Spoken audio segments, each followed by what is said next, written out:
اور یہی فکر صحابہ میں بھی تھی.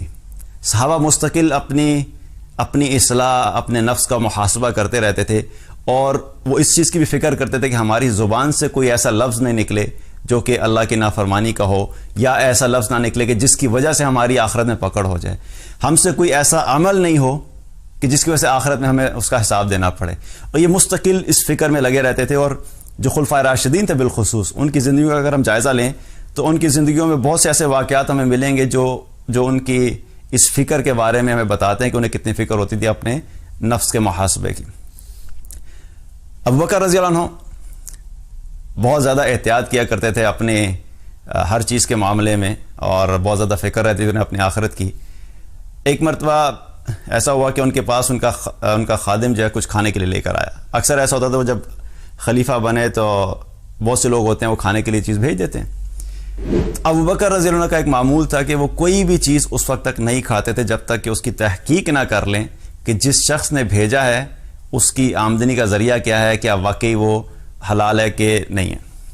تو ایک دفعہ ایک کھانا آیا تو انہوں نے کھانا کھا لیا اور اس وقت تحقیق نہیں، پوچھا نہیں. کھانے کے بعد انہیں خیال ہے کہ میں پتہ تو کر لوں کہ کس نے بھیجا تھا اور اس کا ذریعہ کیا تھا.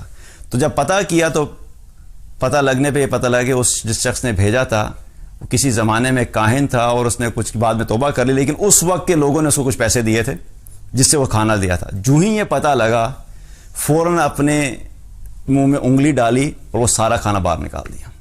مستقل ڈالتے رہے جب تک کہ سارے کا سارا کھانا باہر نہیں آ گیا. انہوں نے سکون نہیں کیا. تو ان کو یہ احساس تھا کہ میرے پیٹ میں ایک لقمہ بھی ایسا نہیں جانا چاہیے جو کہ کل قیامت کے دن میرے لیے وبال کا سبب بنے.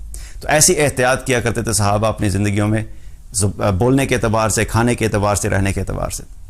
اسی طریقے سے عمر رضی اللہ عنہ مستقل اسی فکر میں رہا کرتے تھے، اور جب خلیفہ بنے، امیر المومنین بنے، تو مستقل اسی ٹینشن میں رہتے تھے کہ مجھ سے کہیں کوئی غلطی نہ ہو جائے جس کے بارے میں مجھ سے سوال کیا جائے گا.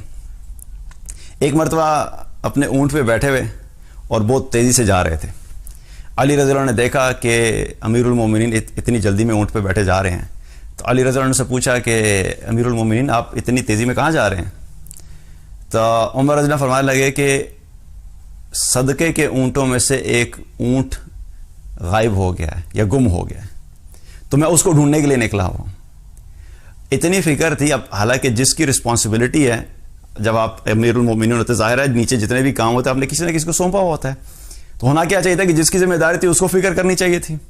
لیکن اس چیز کی ٹینشن بھی انہیں خود تھی، فکر انہیں تھی کہ میں خود جا کے اس کو ڈھونڈوں. تو جب یہ دیکھا تو علی رضی اللہ نے کہا کہ امیر المومنین آپ نے اپنے بعد آنے والے خلفاء کو بڑی مشقت میں ڈال دیا.